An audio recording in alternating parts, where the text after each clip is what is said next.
Tem novidades sobre o São Paulo? O que rolou na reunião apenas entre o presidente do Tricolor e Luiz Zubeldia?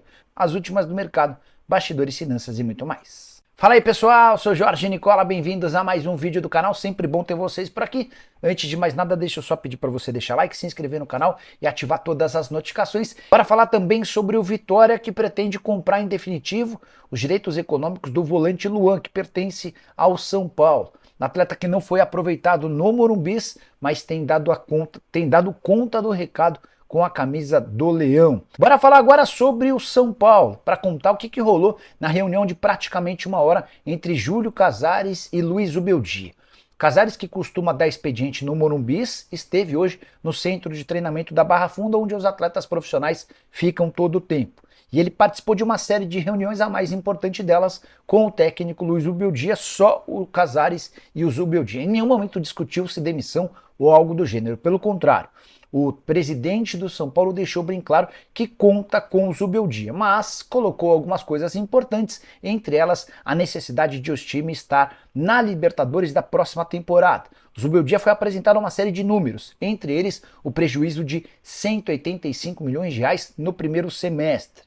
Se o São Paulo não estiver na Libertadores do próximo ano, a capacidade de arrecadação tricolor cai bastante e isso seria um enorme prejuízo. Até por isso, o Zubeldia foi avisado de que tem 9 rodadas para manter o São Paulo na zona de classificação da Libertadores via Campeonato Brasileiro. Nesse momento, o São Paulo é o 5º colocado. A pergunta que você deve estar se fazendo é, tá bom, o Zubeldia corre risco de demissão?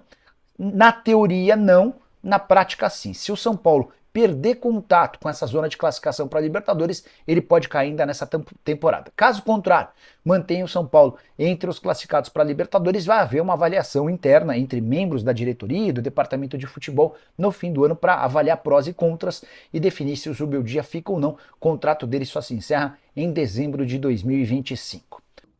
Bom, pois é, não se falou. Rolaram reuniões, né, na quinta-feira no centro de treinamento. E não se falou de 2025, nem com o Zubeldia, nem com os jogadores. Se o trabalho do Zubeldia não é melhor que o Dorival, não é. No Brasileirão ele é bem melhor. Ainda tem o que fazer, né? O Brasileirão do Dorival foi horripilante. Né? O time ganhou um jogo fora de casa na penúltima rodada. Né? O Brasileirão do Dorival foi um desastre. Né? E o Zubeldia ainda tem via Brasileirão uma forma de salvar minimamente a temporada, levando o time para a Libertadores. Né? Eu imaginei, Marília, que a conversa tete a tete do Casares com o Zubeldia também incluísse 2025. Por quê?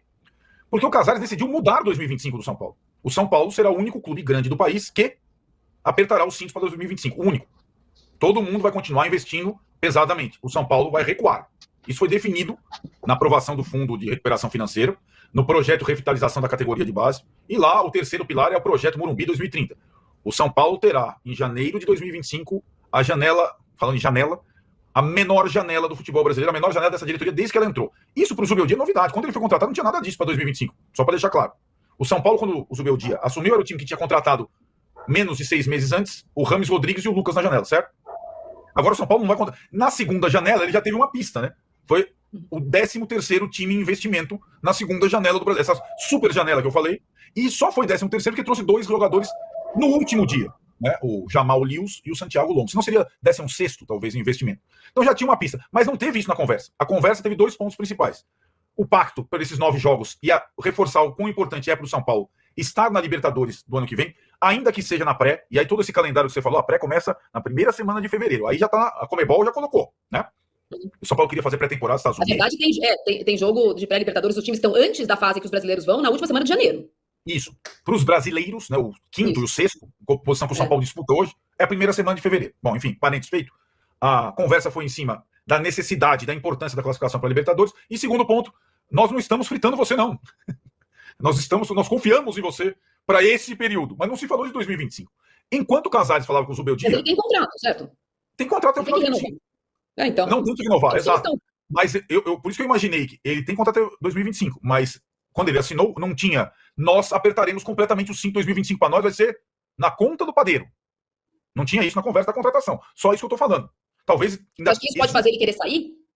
Não sei, eu creio que não. Pelo menos publicamente ele nunca se queixou da pouca fartura do São Paulo no mercado, ou da pouco apetite em contratações, do elenco tal.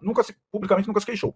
Agora, ao mesmo tempo que conversavam o Zubeldia e Casares, os diretores do São Paulo, Belmonte, o Muricy, Rui Costa, tinham a mesma conversa com os principais líderes do elenco sobre a importância dos últimos 9 jogos de disputar a Libertadores. Foi tipo uma dinâmica de grupo, em que eles se dividiram estrategicamente, entende?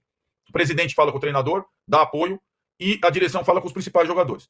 Para que, a partir do jogo com o Vasco, uma espécie de pacto, a gente já ouviu essa palavra 1000 vezes no futebol, pacto de 9 jogos, pacto de um mês, pacto de Varsóvia, que para esses 9 jogos, todos se dediquem ao máximo, inclusive o presidente, que não estava indo mais a jogos, estava indo a shows, né? Todos se dediquem à classificação do São Paulo para a Libertadores. Eu só coloco um asterisco, lembrando que o São Paulo volta a jogar no Brasileiro, na quarta-feira, o jogo antecipado nessa confusão toda. Aliás, amanhã tem julgamento também de São Paulo e Fluminense, remarcação ou não do jogo, esse é o segundo asterisco. O São Paulo volta a jogar na quarta-feira, um jogo antecipado em que ele não foi consultado e terá que jogar no brinco de ouro da princesa como mandante.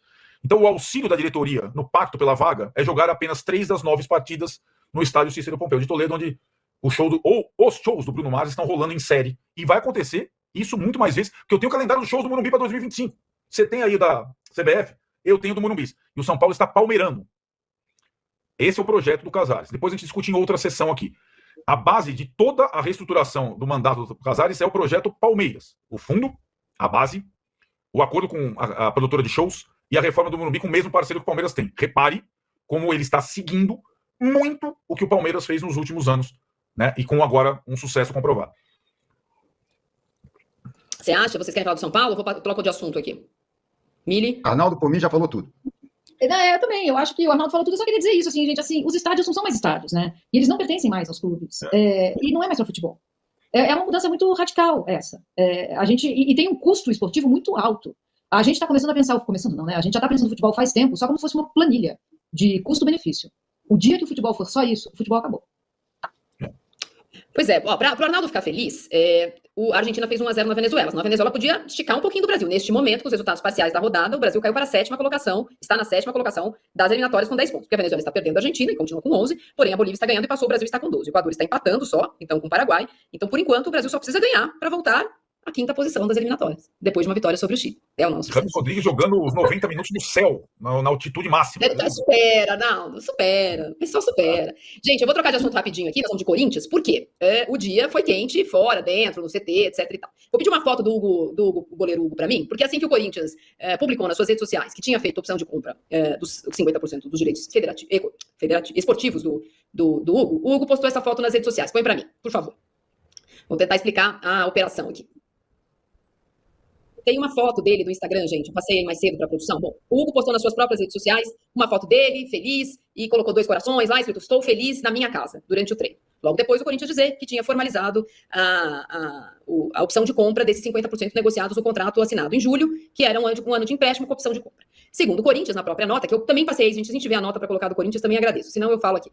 Na nota do Corinthians, o Corinthians diz ter feito a opção de compra e, por causa disso, o Corinthians teria acertado o pagamento do que deve, né, do saldo, para dar 1 milhão de euros, pagou 200 mil antecipado, então são mais 800 mil, em 4 parcelas a partir do ano que vem. O que diz o Flamengo? O Flamengo diz que essa decisão do Corinthians implica em o Flamengo aceitar as condições de pagamento e que isso o Corinthians não teria apresentado. São a versão de um lado, a versão do outro. O fato é que o Corinthians diz ter feito essa opção, então pelo menos agora se obriga a pagar. Mas o Flamengo, aqui está o Instagram do Hugo, como eu disse, ó, sou muito feliz na minha casa, foi minutos depois do Corinthians ter publicado a nota dizendo que tinha feito opção, e essa nota do Corinthians informa que formalizou a opção de compra dos direitos econômicos do goleiro junto ao Clube de Regatas Flamengo, de acordo com o estabelecido no contrato de empréstimo.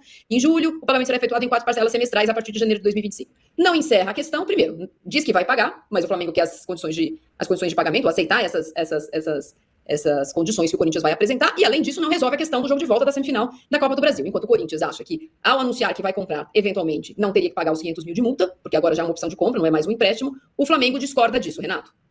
O Flamengo discorda com algumas, vamos assim dizer, argumentações que me parecem justas. O Flamengo vendeu o Mateuzinho para o Corinthians e teve problemas em receber o pagamento do Mateuzinho.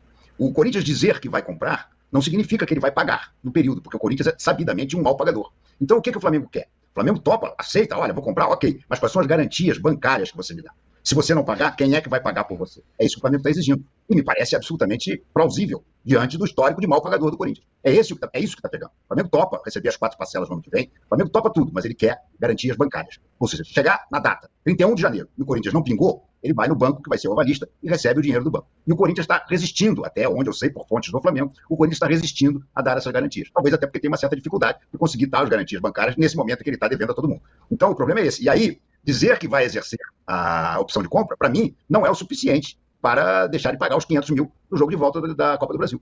Eu acho que o Flamengo está certo em dizer que, dentro dessas situações que está, ele vai querer os 500 mil de novo, como foi pago. Aliás, foi pago já 2 vezes, né? Foi pago no Campeonato Brasileiro, já deu 2-1, e essa vai ser a terceira. E foi pago no jogo que o Flamengo ganhou por 1-0, no jogo de ida da Copa do Brasil. Então, ou o Corinthians garante que vai pagar, porque tem avalistas fortes por trás, ou o Flamengo não considera vendido e vai cobrar os 500 mil desse jogo de volta.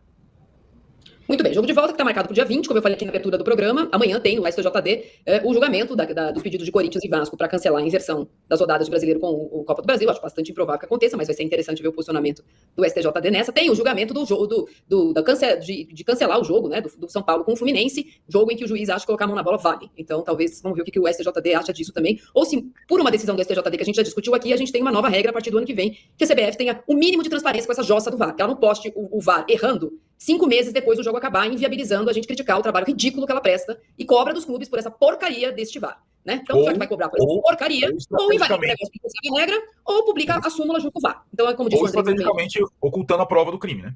Exatamente. Exatamente. Porque essa é a questão. Talvez o São Paulo... O provável que aconteça é o São Paulo entrou depois do prazo, que é 48 horas, né? E é isso. E aí, porque não tinha VAR até então, e o VAR, no caso, é a prova do crime. E alguém escondeu o áudio do VAR por 5 dias. Quem? Essa é a questão, né?